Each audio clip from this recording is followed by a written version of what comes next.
Bienvenue! Aujourd'hui, on part explorer un peu les coulisses du monde du travail. On va décrypter ensemble ces fameuses forces invisibles qui, au fond, façonnent notre quotidien professionnel bien plus qu'on ne l'imagine. La question de départ, elle est assez directe. Au-delà du contrat et du salaire, qu'est-ce qui nous motive vraiment? Qu'est-ce qui nous pousse à nous lever le matin? C'est ce qu'on va tenter de découvrir en soulevant un peu le voile sur ces mécanismes qui sont à la fois puissants et bien souvent inconscients. Alors, voici notre programme. On va commencer par le contexte général, le cadre, avant de plonger au cœur des interactions humaines, comment on se persuade, ce qui nous motive et même comment on gère les choses quand ça se passe mal. Allez, c'est parti. Bon, première étape, le cadre organisationnel. Il faut voir ça comme le terrain de jeu. Avant même qu'on interagisse les uns avec les autres, on évolue tous dans un environnement qui a ses propres règles, définies par deux choses essentielles, sa culture et sa structure. La culture, c'est un peu l'âme de l'entreprise, vous savez. Ces règles non écrites qui dictent comment les choses se passent vraiment. Et ça se décompose en 4 points clés. D'abord, les valeurs, ce en quoi l'entreprise croit. Ensuite, les codes, comment on doit se comporter pour faire partie du groupe. Puis, les rituels du quotidien, comme la pause café ou la réunion du lundi. Et enfin, bien sûr, les règles plus formelles qui encadrent tout ça.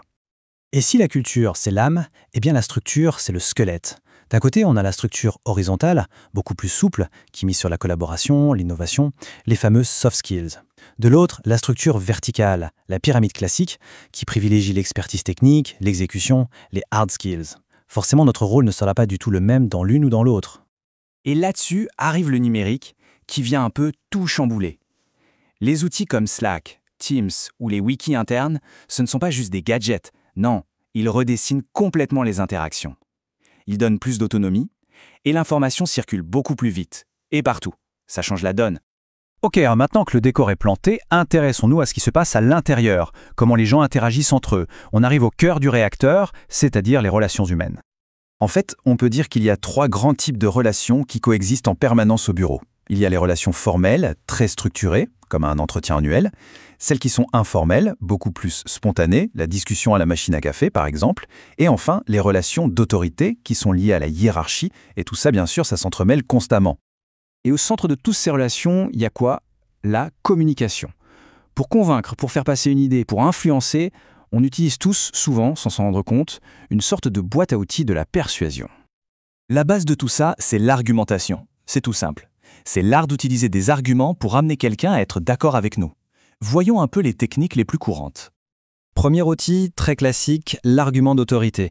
L'idée, c'est de s'appuyer sur le nom ou l'avis d'un expert pour donner plus de poids à ce qu'on dit. En gros, on emprunte un peu sa crédibilité. Ensuite, il y a l'argument de cadrage. Ah, ça, c'est tout un art. C'est le fait de présenter une situation sous un angle particulier, en mettant en avant certains aspects et en cachant d'autres, pour influencer la façon dont elle est perçue. Autre technique très puissante, l'analogie.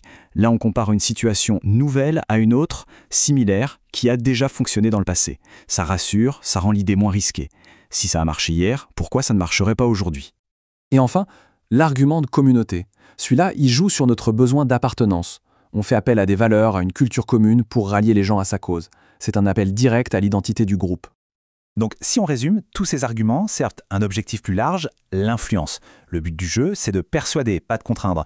Et pour ça, on peut jouer sur 3 registres. Soit la pure logique, avec des faits, soit l'appartenance au groupe, soit l'émotionnel. Et savoir jongler avec ces 3 registres, c'est vraiment ça qui permet de peser dans les décisions. Toutes ces interactions, ces jeux d'influence, tout ça a une conséquence directe sur notre engagement personnel. Alors, qu'est-ce qui nous pousse à nous donner à fond? C'est le moment de parler de ce grand moteur qu'est la motivation. La motivation, c'est cette petite étincelle qui nous met en mouvement. C'est un cocktail de raisons qui nous pousse à nous impliquer pour atteindre un but. Mais d'où est-ce qu'elle vient, au juste? Eh bien, comme on le voit ici, elle peut venir de 2 endroits. Soit de l'intérieur, de nous-mêmes, le plaisir de faire son travail, la fierté d'apprendre quelque chose de nouveau, soit de l'extérieur, le salaire bien sûr, mais aussi la reconnaissance, les conditions de travail.